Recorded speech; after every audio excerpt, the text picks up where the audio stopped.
Hi, I'm Jimmy Leslie. I'm going to be using the new Liquitex Bio-Based Heavy Acrylics to create a project that shares techniques for painting a halo of warm sunlight radiating through foliage, which will have a lot of different applications which I'll discuss while painting. Some of the supplies I'll be using will be the Liquitex recycled canvas. So this is made from recycled plastic bottles. This is a 5 by 7 inch size, and it gives us a nice little symbol here that lets us know that 2 recycled bottles were used in creating this canvas. We're also going to be using the bio-based heavy acrylics in the colors titanium white, phthalocyanine blue green shade, yellow medium azo, brilliant blue, medium magenta, cadmium free orange, cadmium free red light, and yellow light Hansa. We'll also introduce the new Liquitex Bio-Based Matte Gel. And for painting tools, I'll be using the Liquitex Freestyle knife in number 12 size, and also the Liquitex Freestyle flat brush in the number 6 size.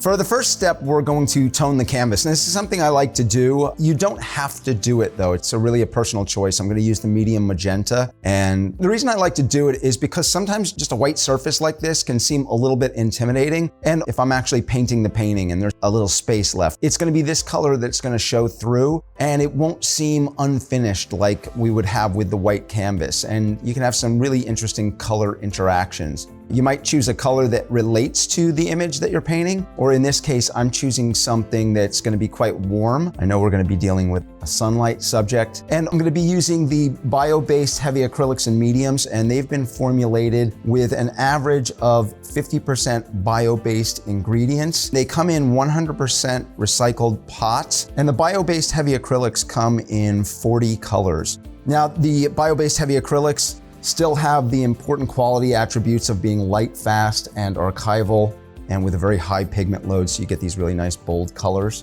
And they go alongside some core mediums that we have, which would be gloss medium, gloss gel, and matte gel. Both the mediums and the bio-based heavy acrylics can be used aside the acrylics that you already have. So we simply just want to cover the whole surface, and we'll let that dry. If you wanted to do the sides as well, you could, but it's not really necessary.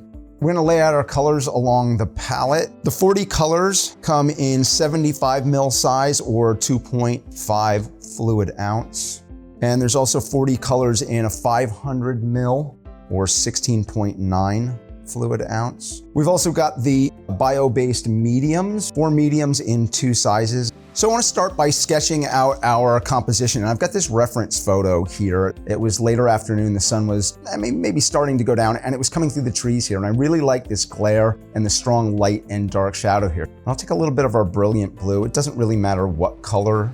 So I'm going to start here by just getting a rough idea of where that sun is going to be. You can give yourself guidelines. So if you wanted to draw a line from corner to corner and corner to corner this way, that can be helpful. You kind of notice right where the sun is in relationship to that diagonal axis from the upper left to the bottom right. What I like about landscape is that there's a lot of freedom involved because everything changes, and obviously lighting conditions change.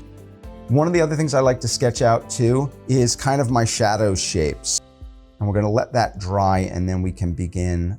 One last thing about reference photos, shoot something that grabs your attention, but then also shoot it from different angles, because you might have a painting that you make from several composites of references that you have. That can be very helpful.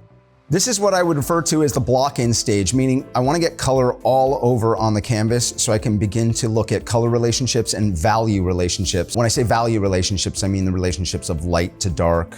I'm going to take a little bit of titanium white, take some of the brilliant blue as well. Just going to mix up a light mixture here with the palette knife. I would recommend using the palette knife because you can mix up more thoroughly and not get your brush all clogged up. And all I want to do right now is begin to sort of establish this big shape up here that I see for the sky. And what I'm not doing is refining it. So I'm not necessarily making a palette knife painting, but I have paint on here. I may as well use what I have on here and just put it down on the surface. I want to create a dark green, so I'm going to take some of the phthalo blue, and I'm going to take some of my yellow medium azo. That's sort of a mid-tone green. So I'm actually going to take some of that and add a little bit more of this phthalo blue, so we'll get a darker version of that. Just begin to sort of rough in other areas. And if you get color down like that, then you can come in with the brush and you can kind of move that around a little bit more. So now we get this idea of the trees against the sky. I'm gonna take some white over here and a little bit of the Hansa yellow light. Actually, I'm gonna take a little bit of cadmium-free orange too. We think of the sun as being round. It's coming through the trees, it's getting broken up by the glare and the diffused light, so I'm not overly concerned with some perfect circle. And quite frankly, if you make a perfect circle, it can actually look a little manufactured and look a little bit odd. So I'm gonna come into there with just some yellow light Hansa, so light in the center part. And I'm gonna come in with a little bit of the titanium white right there. I'm gonna take a little bit of the phthalo blue green shade and some of the brilliant blue, and actually a little bit of medium magenta. Just get myself a violet. And I'm gonna use that to establish the water.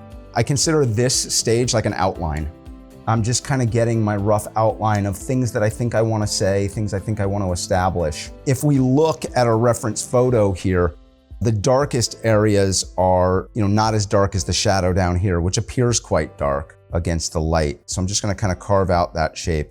And I'm just gonna take some of what I have left over there, and I'll take my palette knife and get some of that yellow light Hansa, very, very pale yellow. Yeah, and we're gonna get sort of our brightest, I would call it like a yellow green.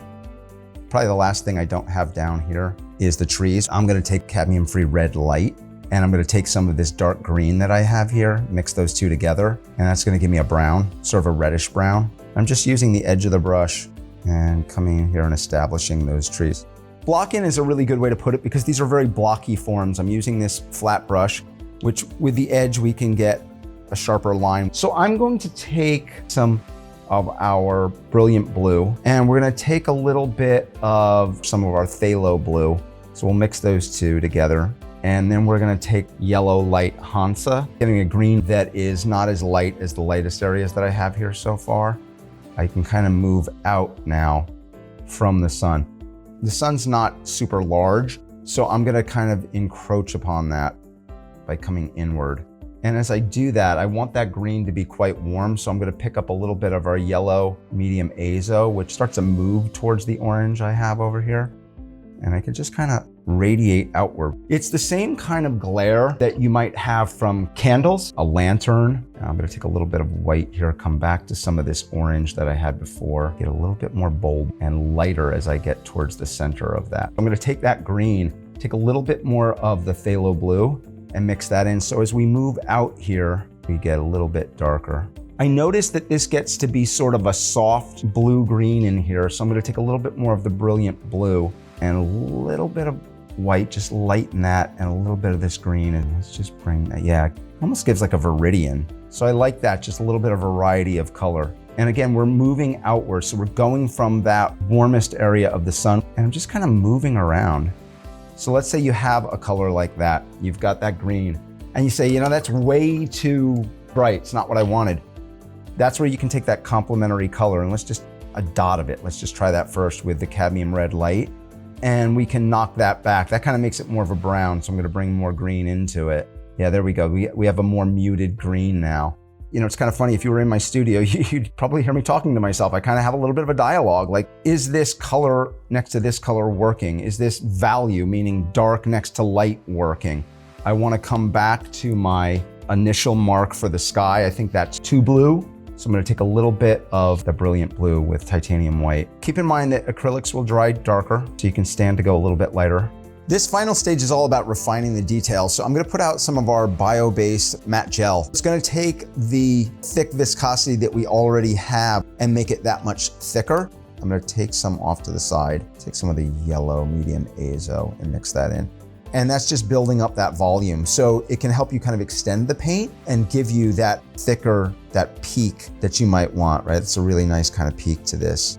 I'm gonna take some of the matte gel over here, and I'm gonna take some of my titanium white. Now the matte gel looks white simply because of the water content that's in it. Once that evaporates out, that dries clear.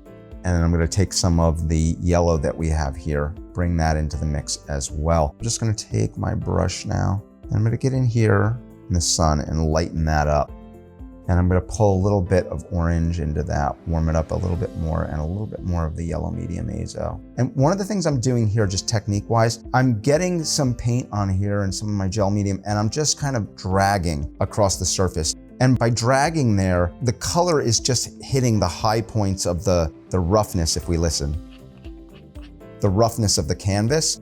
And that's giving me a little bit of the glancing light that I have in this other version here. So it's just hitting kind of high spots. I'm gonna take some of this white and gel medium and a little bit more of the yellow and gel medium.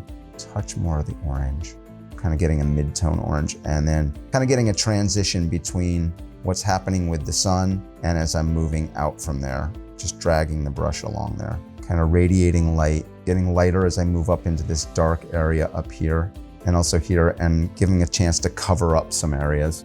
I'm trying to get a really light green now, and I'm gonna pick up some more of my gel medium, and I'm just getting the lightness here on this row of foliage, and I'm really kind of picking up a little bit more gel medium and getting some of these thick brush strokes, kind of glancing marks.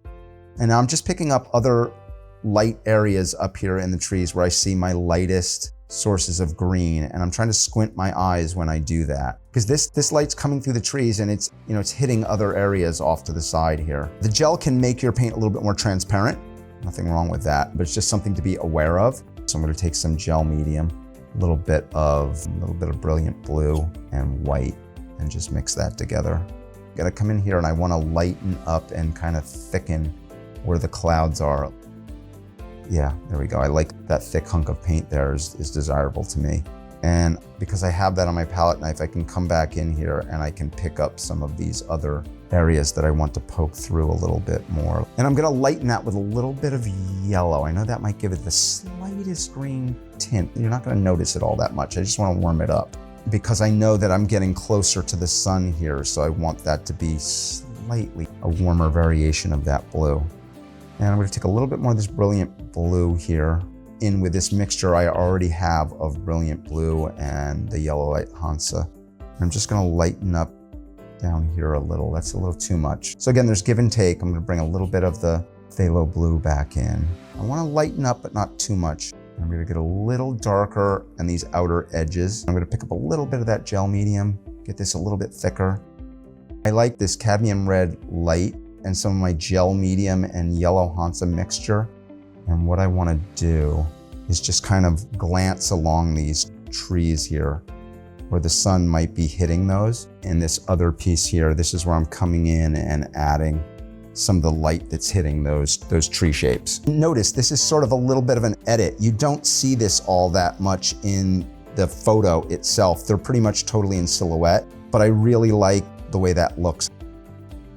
So to summarize as we finish up and make a last few marks, take a look at how this lighting condition that we have of the light radiating out from a central source will be very similar to headlights from a car that you might see at night. You'll notice that happening. I mentioned candlelight before, or light from a lantern.